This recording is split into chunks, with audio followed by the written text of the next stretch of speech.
Shalom, blessings, warriors of Yahuah and the truth. Back with another one. Like, subscribe, and share if you haven't yet down below. And we are going to be reading Beguiled Eden to Armageddon, Volume 1.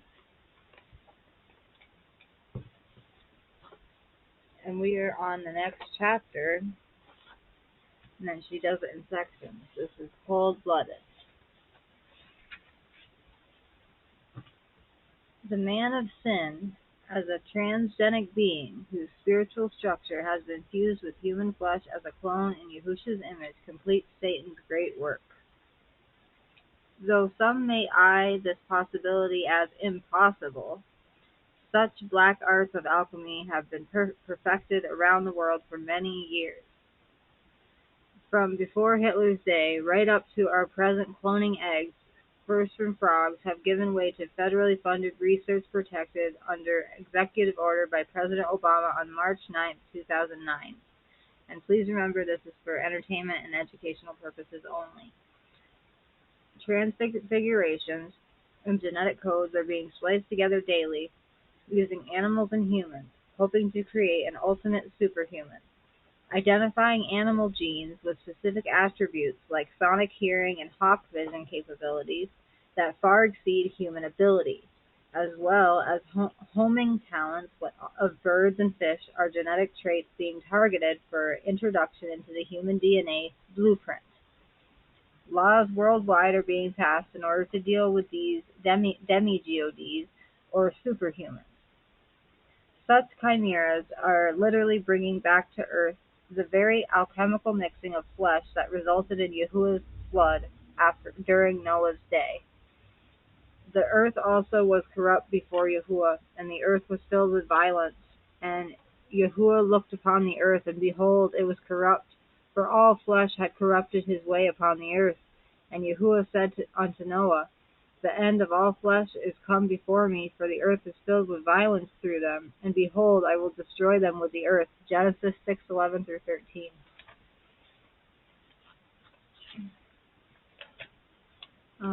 This one is quite long. I apologize.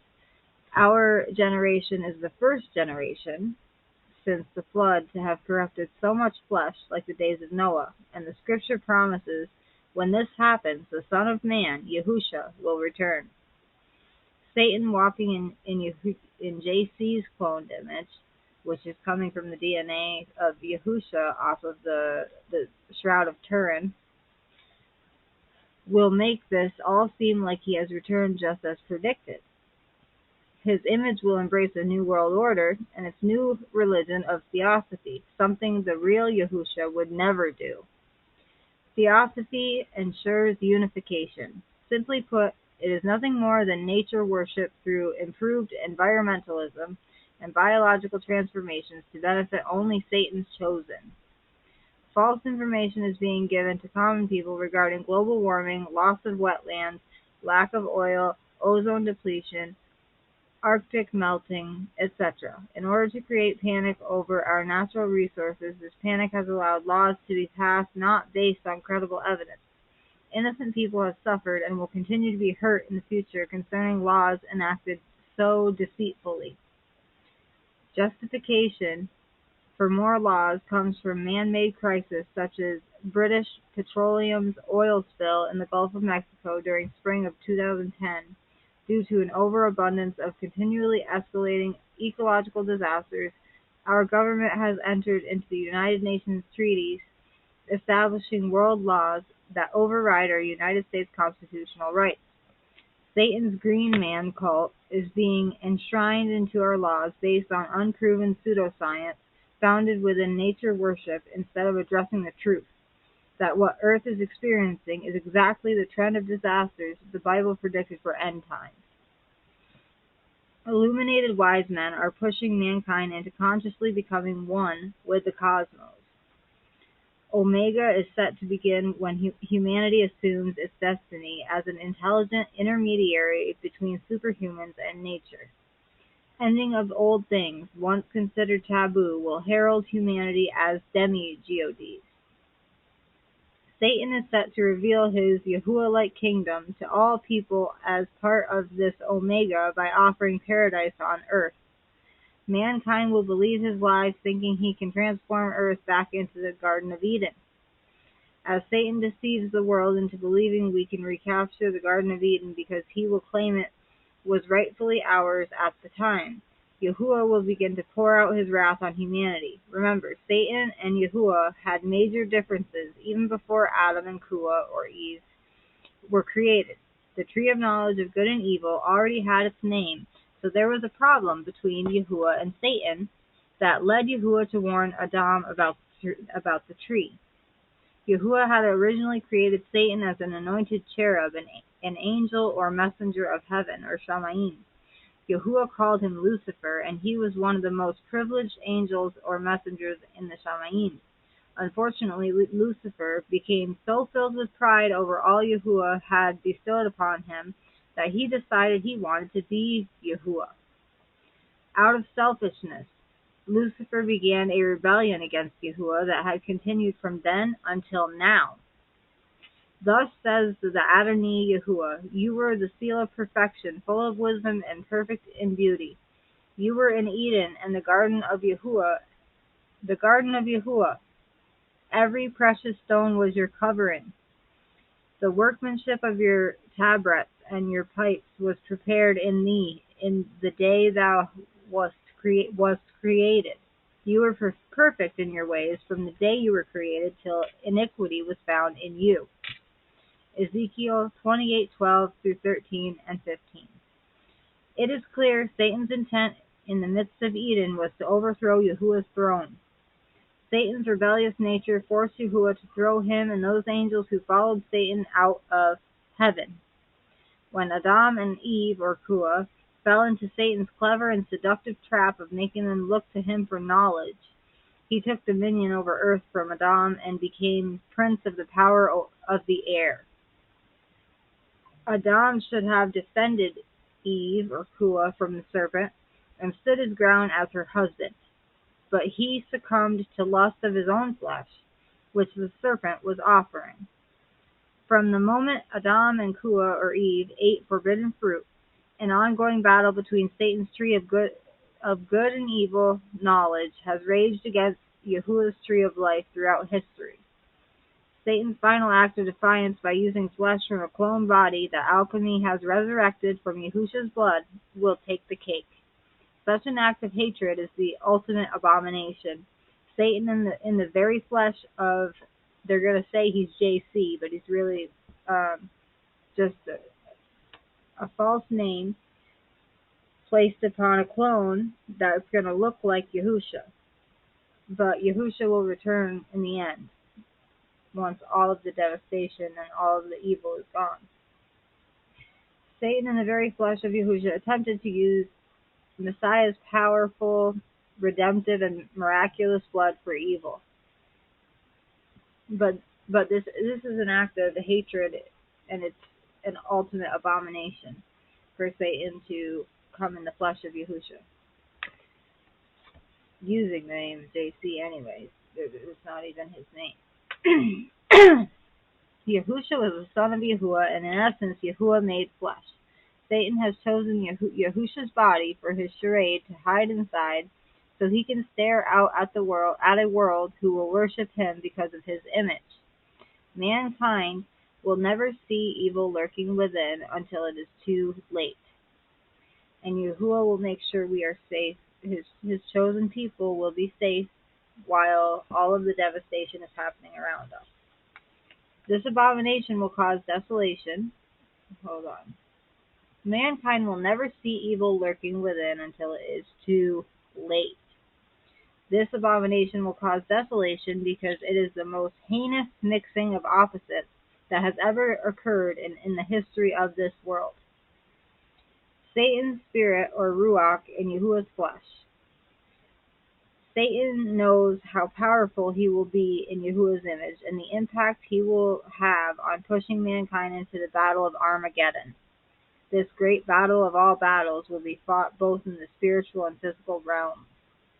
Satan's fallen angels, wicked principalities, powers, demons, wicked spirits, and unclean spirits, along with those humans who have marked themselves with his mark of the beast, will join together to fight first the kings of the east and then against Yahushua with his heavenly hosts of heaven as they return.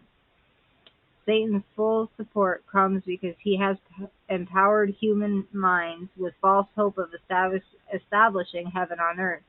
He has been trying to succeed at this since setting up his tree in Yahuwah's garden, because he knows it makes the Creator very upset. Satan's grand opportunity has now come to our generation, cloned in Yahushua's image, to wreak havoc on Yahuwah's earth one last time.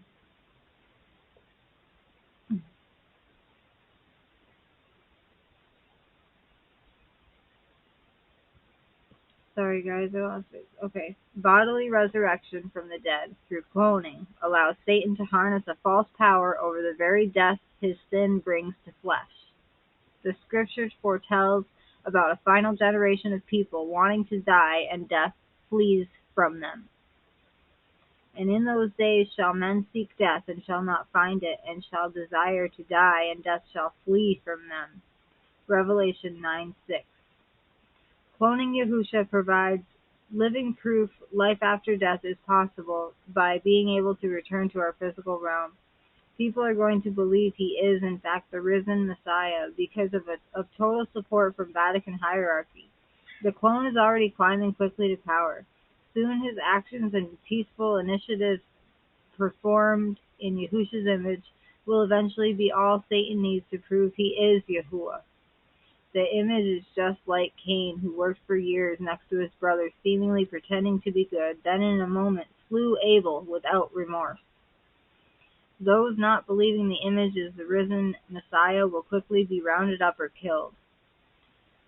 Yahushua's image proclaiming world peace will allow Satan's followers to persecute dissenters with horrible death and torture, all in the name of good. To adequately deceive, Satan must have the majority totally believing Yahushua's image is their risen Savior, prophet, priest, and king. In response to the anti-Messiah's rise to power using Yahuwah's temple of flesh and his evil actions against Christians, the martyred blood of saints will cry for redemption, just as Abel's blood cried out to Yahuwah. In retaliation, in response to their cry, Yahuwah begins to pour out his judgments on earth. His wave of horrific events first begins with 7 seals being broken, the 7 trumpet judgments, and finally 7 bowls of wrath. As Yahuwah removes his restraining Ruach HaKodesh from earth by catching Christians away, or Nazarene away, and sealing his pure lineage of 144,000 in their foreheads, those remaining will turn blindly to the anti-Messiah, believing he will save them. They literally will worship the image as their long-awaited Messiah, who they have raised from the dead to bring about a peaceful millennium. How wrong they will be, because once the restrainer is gone, Satan has nothing hindering him to unleash his beastly nature within the image. Many Jews practicing Judaism are a mixed breed who are not original Hebrews or Israelites, and will be among those most deceived. And for those sitting in the back, like Cat Williams says,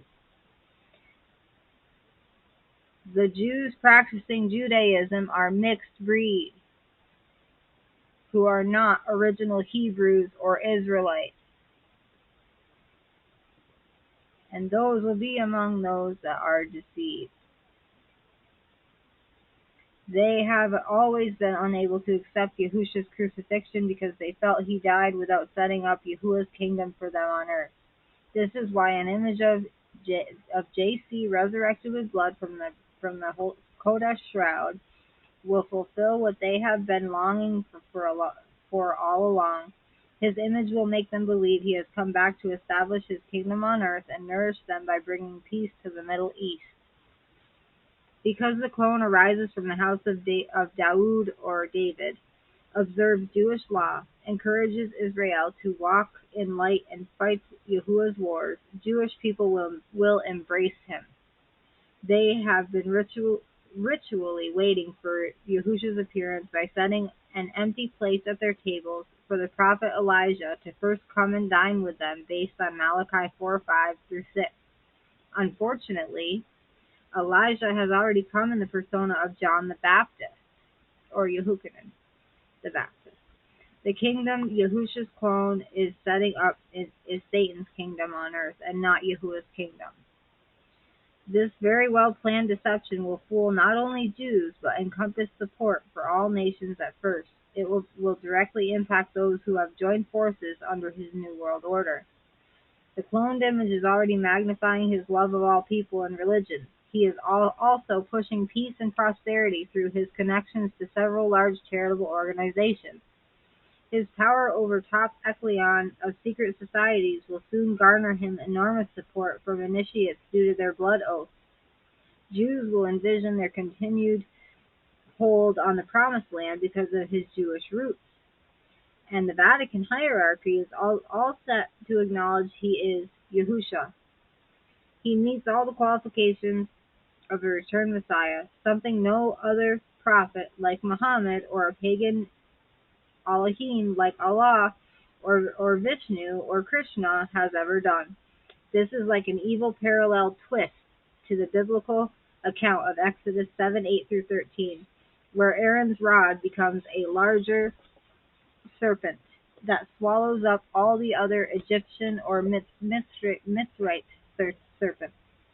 In the coming parallel, the head serpent residing quietly in Yahushua's flesh is going to overcome all his pagan competition because Satan is who started those false Elohims or gods in the first place.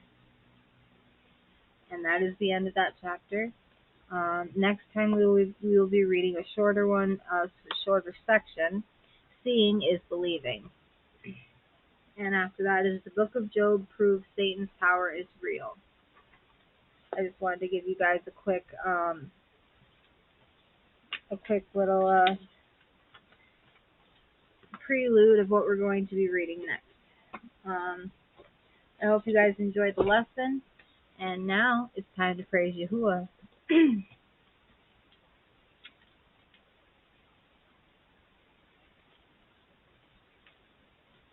No weapon formed against me shall prosper. No trap from the wicked shall prosper.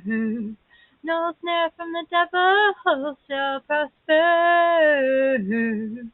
Yahuah knows who are his.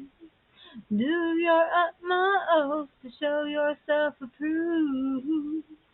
Be ye not deceived by wolves in sheep's clothing, for in the last days there will be blasphemers and evildoers. Do not subject me to gossip and slander, for I will turn and walk away. No weapon formed against me shall prosper.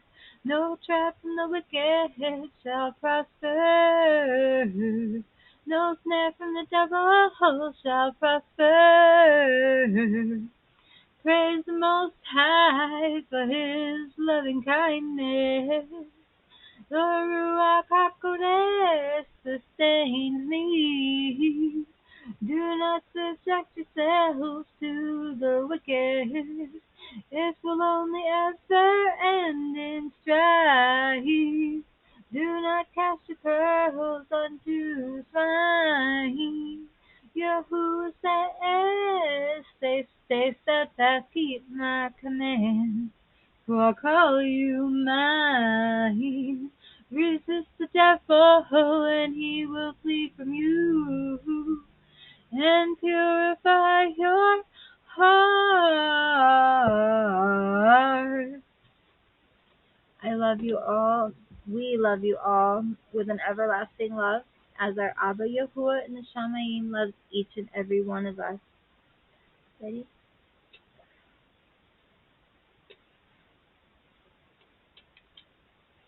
We love you all so much. Shalom, shalom, shalom, aloha. Until next time.